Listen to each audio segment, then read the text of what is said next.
Rencana kita mungkin saja gagal, tetapi ketahuilah sahabat-sahabat yang kekasih dalam nama Yesus, bahwa rencana Allah atas hidup kita tak akan pernah gagal. Ketika kita mungkin gagal dalam merencanakan sesuatu atau melihat sesuatu tidak sesuai dengan apa yang kita harapkan, apa yang kita rencanakan sebelumnya, itu adalah sebagai bukti bahwa kita ini adalah makhluk yang terbatas.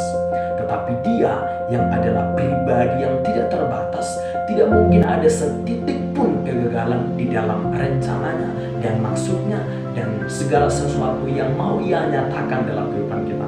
Jikalau Dia telah merencanakan yang terbaik bagi kita, sudah pasti itu akan terlaksana tanpa ada satu penghalang pun yang coba menghambat rencana itu terlaksana atas hidup kita. Itu sebabnya Ayub berkata, setelah Tuhan memulihkan hidupnya, setelah Tuhan mengubahkan keadaan hidupnya, dia berkata di dalam kitab Ayub 42 ayat 2, "Aku tahu bahwa Kau sanggup melakukan segala sesuatu dan tidak ada rencanamu yang gagal." Jadi ini adalah ungkapan Ayub ketika Tuhan telah mengubah keadaannya, ketika Tuhan telah memulihkan hidupnya. Dan bila kita flashback ke belakang, bagaimana dia mengalami penderitaan yang sangat mengerikan.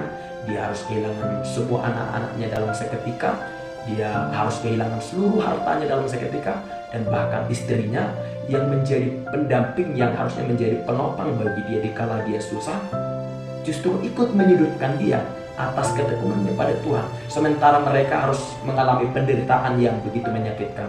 Tetapi justru ini adalah ungkapan Ayub. Dia berkata, "Aku tahu bahwa Engkau sanggup melakukan segala sesuatu dan tidak ada rencanamu yang gagal."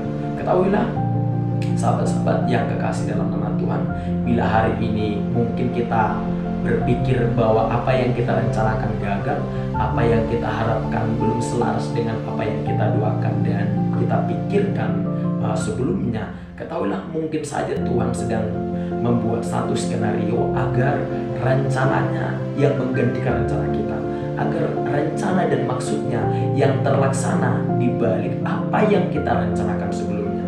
Karena itu tetap melibatkan Tuhan di balik segala sesuatu yang kita harapkan, di balik segala sesuatu yang kita mimpikan dan rencanakan hari ini. Dan bila itu yang terbaik bagi Tuhan, pasti itu akan terlaksana dan sudah pasti itu yang terbaik bagi kita.